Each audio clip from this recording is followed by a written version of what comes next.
Hello guys. आज हम करने जा रहे हैं पोस्ट साइंस बेसिक सेम के कुछ इम्पोर्टेंट क्वेश्चन। बेटा इम्पोर्टेंट क्वेश्चन पहले डिस्कस करने से पहले फर्स्ट ऑफ ऑल आपको आपकी यूनिवर्सिटी का सिलेबस और पेपर पैटर्न पता होना ज़रूरी है, क्योंकि जब मैं वीडियो अपलोड कर देती हूँ तो काफ़ी बच्चे जो है क्वेश्चन पुट करते हैं कि मैम कितने क्वेश्चन अटैम्प्ट करने हैं, हमारा सिलेबस कौन सा होगा। वैसे मैं जब भी सेशन स्टार्ट होता है तो ज़रूर ही सिलेबस अपलोड करती हूँ, पेपर का पैटर्न भी बताती हूँ, लेकिन प्लेलिस्ट में जाकर आप देख सकते हो। लेकिन वंस अगेन फिर मैं ये चीज़ आपको बताने जा रही हूँ, फिर हम इम्पोर्टेंट क्वेश्चन पर फोकस करेंगे। अगर हमें सिलेबस पता होगा फिर ही हम कर सकते हैं ना कि कौन कौन से हम चैप्टर छोड़ सकते हैं और किस प्रकार हम क्वेश्चन अटैम्प्ट कर सकते हैं। ठीक है, फिर स्ट्रैटेजी अपनाएंगे। ये बेटा पंजाबी यूनिवर्सिटी का सिलेबस है, ठीक है। इसे अच्छी तरह रीड आउट कर लेना।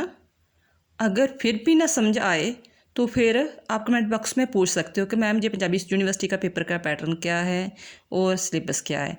ये आपका पेपर ऊपर पैटर्न बताया गया है कि कितने कितने किस सेक्शन में कितने क्वेश्चन आएंगे, कितने कितने मार्क्स के, और देन आफ्टर आपके जो सेक्शन के जो है सिलेबस बताया है।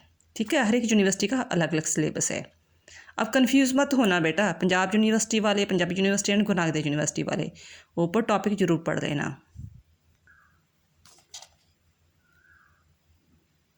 ये बेटा पंजाब यूनिवर्सिटी का सिलेबस है, ठीक है। हर यूनिवर्सिटी का सिलेबस थोड़ा थोड़ा जरूर फ़र्क है। किसी यूनिवर्सिटी में कोई चैप्टर दिया है कि किसी ने नहीं दिया है, किसी के जो सिलेबस में कट है सिलेबस वगैरह, और पेपर का पैटर्न भी अलग अलग है।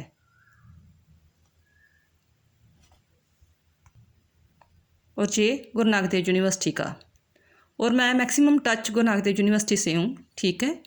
फॉर दिस रीज़न इस वीडियो में मैं गुरु नानक देव यूनिवर्सिटी के सिलेबस के बारे में ही बताने जा रही हूँ कि आप कौन कौन से चैप्टर कर सकते हो और कौन से छोड़ सकते हो। क्वेश्चन जो है वो सभी के सेम आएंगे, ठीक है, डरने की कोई बात नहीं। क्वेश्चन जो है वो चाहे कोई भी यूनिवर्सिटी है, वो इम्पोर्टेंट क्वेश्चन सेम ही होते हैं। जैसे छोटे होते कहते थे ना कि हाँ दीपावली दीपावली, चाहे वो किसी भी स्कूल का हो, दीपावली ऐसे डालते थे छोटे होते हैं, ठीक है ना। तो जो क्वेश्चन है, क्वेश्चन सेम ही सभी यूनिवर्सिटी में आते हैं। आपको एज ए प्रूफ भी दिखा दूंगी कि गुरु नानक देव यूनिवर्सिटी ने वही क्वेश्चन डाले हैं और पंजाब यूनिवर्सिटी ने भी सेम टू सेम वही क्वेश्चन डाले थे, ठीक है। हाँ यस बेटा, मैं यहाँ गुरु नानक देव यूनिवर्सिटी का थोड़ा सिलेबस की बात कर रही हूँ। फर्स्ट ऑफ ऑल आपके सेक्शन जो है 4 सेक्शनों में डिवाइड है, तो चारों सेक्शनों में 2-2 क्वेश्चन आएंगे। सेक्शन ए से भी 2 क्वेश्चन, बी में भी, सी में भी और डी में भी। 6 सेम के बच्चे हो चुके हो, आपको पता है कि पेपर का पैटर्न क्या है। थोड़ा सी स्ट्रैटेजी आपने ये अपनानी है कि आपने सेक्शन ए को छोड़ना नहीं। फिर मेरी बात को ध्यान से सुनो।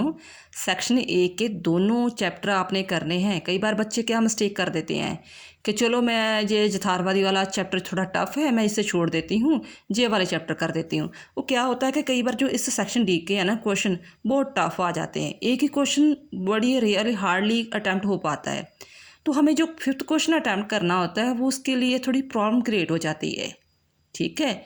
तो क्या है, ये हमारे लिए अल्टरनेटिव है। जब हम ये दोनों चैप्टर कर लेते हैं, बहुत ईजी है, मैंने वीडियो डाली हुई है, ठीक है, ये सारी। और कोई भी अगर फिर भी कोई टॉपिक टफ लगता हो तो आप कमेंट बॉक्स में कह सकते हो, मैं उसे इजी टाइप से वीडियो अपलोड कर सकती हूँ, पंजाबी में, हिंदी में, इंग्लिश में। तो आपने इन दोनों चैप्टरों को, सेक्शन ए के दोनों चैप्टरों को करना है। मान लो आपने एक क्वेश्चन यहाँ से अटैम्प्ट कर लिया, बी का कोई कर लिया, सी का, डी का। अब 5th क्वेश्चन अटैम्प्ट करना है तो आप ए का ही दोबारा अटैम्प्ट कर सकते हो, क्योंकि इसमें जस्ट क्या है, अंतर्राष्ट्रीय राजनीति में फर्स्ट चैप्टर में जस्ट आपको क्या पूछा जा रहा है, एक स्कोप, एक नेचर, ठीक है। स्कोप है, नेचर है, उसे थोड़ा समझना है, और देन आफ्टर जो इनके उसकी महत्ता या आलोचना होगी, जो उसके जस्ट पॉइंट्स याद कर लो। डजेंट मैटर, कुछ भी टफ नहीं है, आप पॉइंट्स याद कर लो और जो स्कोप या नेचर उसी की लाइनें बीच में ऐड कर दो, वो राइट होगा। आप उसके अकॉर्डिंग अगर आपको स्कोप नेचर समझ आ गया तो आप लिख सकते हो, ठीक है। देन आफ्टर यथार्थवादी मैंने जो टॉपिक समझाया हुआ है, ठीक है। आदर्शवाद दृष्टिकोण है, कई बार इन दोनों के बीच में अंतर भी आ जाता है, सिमिलैरिटीज़ भी आ जाती है, ठीक है। तो वो यथार्थवादी जो 6 उसके मार्गेंथु के सिद्धांत है वो आपने याद कर लेने हैं, यथार्थवादी के। तो जब आप यथार्थवादी करोगे तो नेचुरली आदर्शवादी बिल्कुल ऑपोजिट है उसका। जैसे मैं बार बार कहती हूँ कि वो ऑपोजिट है, हम क्या कहेंगे, वाइट से ब्लैक बोलेंगे, ठीक है। इसी तरह ही ये यथार्थवादी और ये आदर्शवादी, यथार्थवादी रियलिटी के बारे में बात करेगा, आदर्शवादी कल्पना के बारे में, इमेजिनेशन के बारे में बात करेगा, ठीक है। तो आपने ये चीज़ें करनी है, छोड़ना नहीं इन दोनों को। देन आफ्टर राष्ट्रीय शक्ति, इसके बीच में जस्ट क्या है, जस्ट एलिमेंट्स ही पूछे हैं, कुछ नहीं और पूछा, एलिमेंट्स याद करने हैं, बाकी के जस्ट पॉइंट्स। फिर system of balance of power, ठीक है। बैलेंस ऑफ पावर के जो है जो नेचर वगैरह है जो उसकी थोड़ा सा ध्यान से पढ़ लेना, इसका भी मीनिंग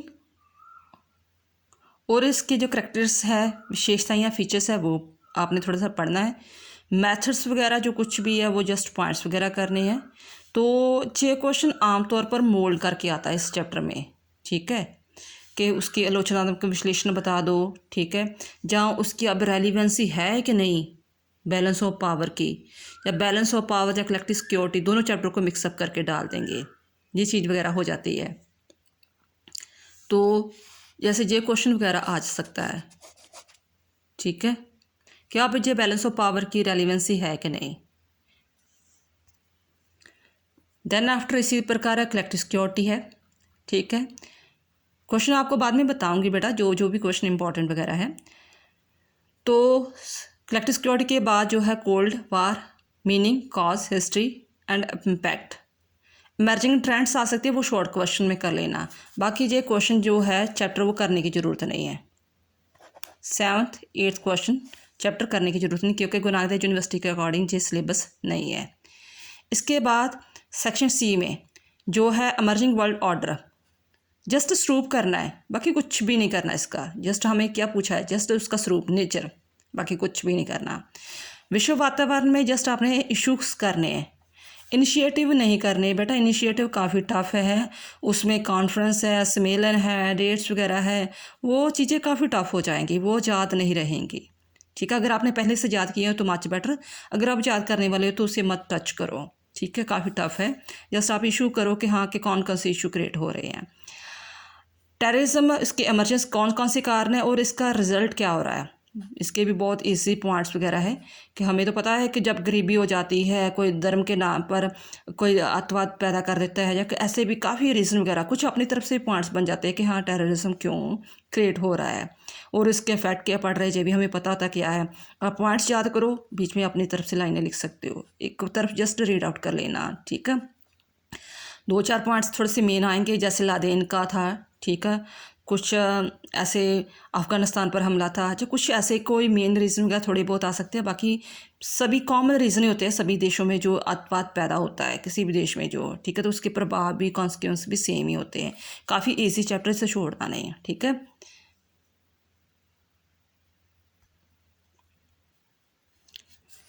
नेक्स्ट है सेक्शन डी का खेती संगठन सार्क, रीजनल ऑर्गेनाइजेशन सार्क।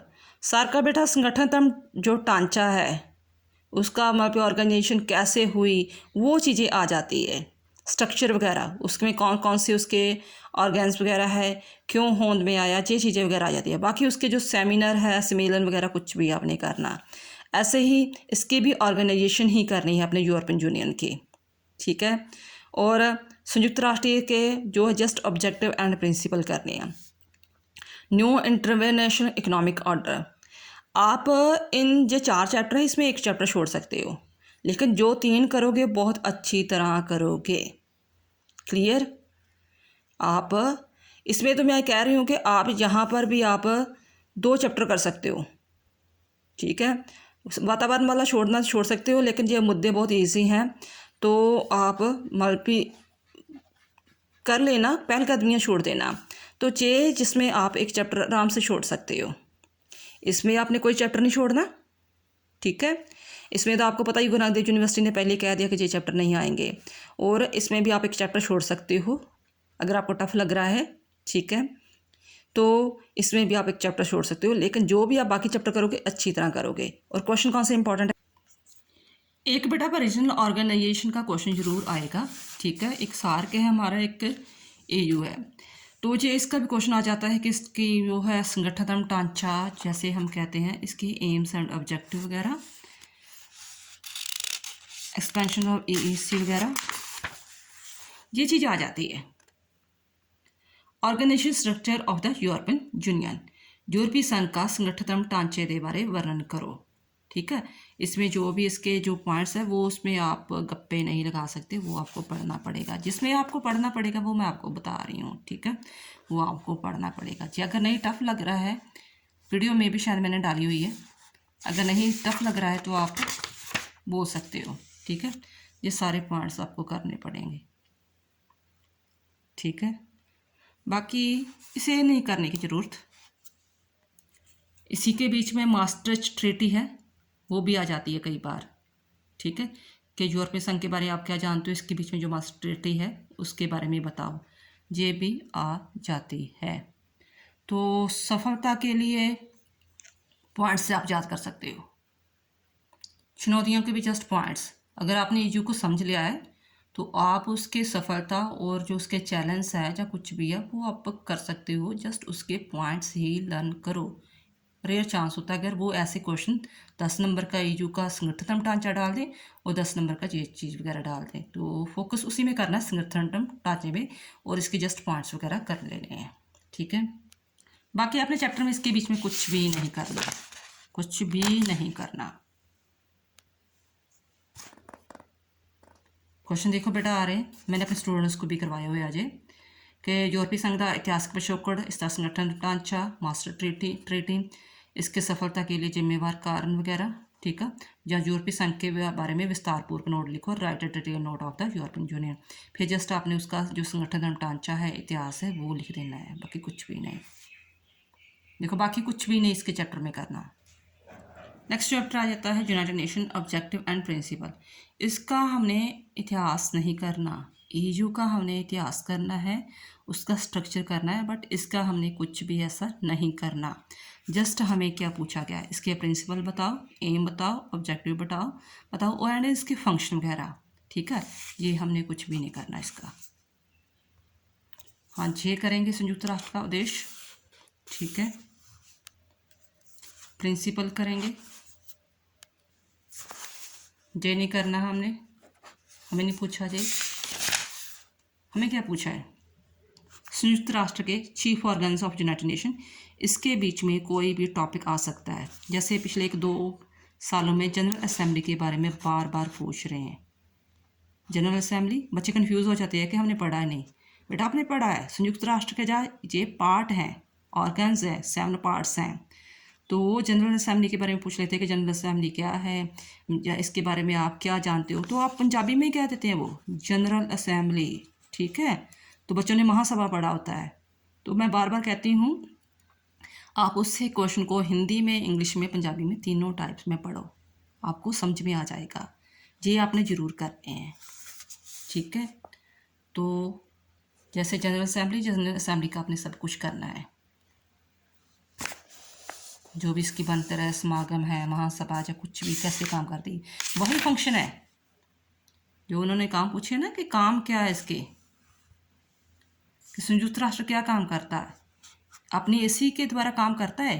काम क्या करता है, महासभा की जो शक्तियाँ वगैरह जो है वो, अगर वो जस्ट पूछ लेता है कि संयुक्त राष्ट्र के काम क्या है, क्या काम करता है, तो आपने जो तीनों सातों अंग हैं ना, इसके पार्ट्स वगैरह हैं, उनके काम बता देने हैं, उनके जस्ट आपने काम बता देने हैं, आपने फिर इसको एक्सप्लेन नहीं करना।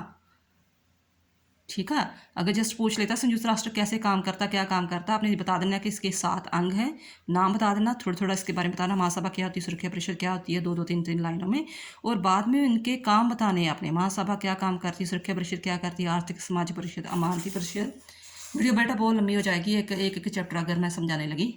अगर आपको कोई टॉपिक नहीं समझा आ रहा तो आप कमेंट बॉक्स में लिख देना, मैं बार बार कह रही हूँ, वीडियो उसकी तरफ में बना दूँगी। ठीक है, बाकी आपने कुछ भी नहीं करना। जो न्यू चैप्टर है उसका अपने शॉर्ट क्वेश्चन आंसर से उसका जस्ट मीनिंग देख लेना है। देन आफ्टर उसके कारण क्या थे, क्यों आया, वो कारण देखने हैं आपने। हाँ, ये चीज़ क्वेश्चन आ जाता था न्यू में, मोस्ट इम्पोर्टेंट, कि basic principle of the major themes of the new international economic order, इसे हम नियो भी बोलते हैं, NIEO। पंजाबी में भी याद रख लेना, इंग्लिश में भी। Major demands of the new international economics order, ये क्वेश्चन वगैरह आ जाता है। बाकी हम और इम्पोर्टेंट क्वेश्चन देखते हैं। कुछ इम्पोर्टेंट क्वेश्चन है, इसे ध्यान से देख लेना। ये भी कर लोगे तो 50-60% क्वेश्चन आ जाएंगे इसमें। वर्डिंग थोड़ी मोल्ड करके डाल देते हैं कभी, तो आपने थोड़ा सा ध्यान रखना। जैसे इससे जहाँ पर टेनेट्स का था, तो टेनेट्स वगैरह पढ़ा ही नहीं होता कभी, ठीक है। तो वो क्या है प्रिंसिपल, तो वो उससे हिंदी और इंग्लिश में पेपर पंजाबी में देख लेना। जो पंजाब यूनिवर्सिटी वाले हैं उसके लिए ये क्वेश्चन, शॉर्ट क्वेश्चन भी आते हैं ना आपको बेटा।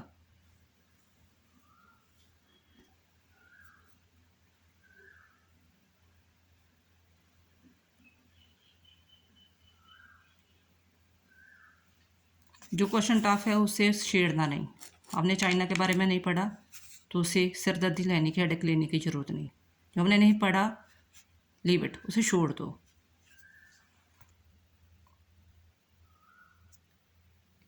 बेटा BS 6 सेम का पेपर थोड़ा टफ होता है कई बार, इसलिए ज़रूरी है कि आपको मीनिंग और पॉइंट्स आने चाहिए।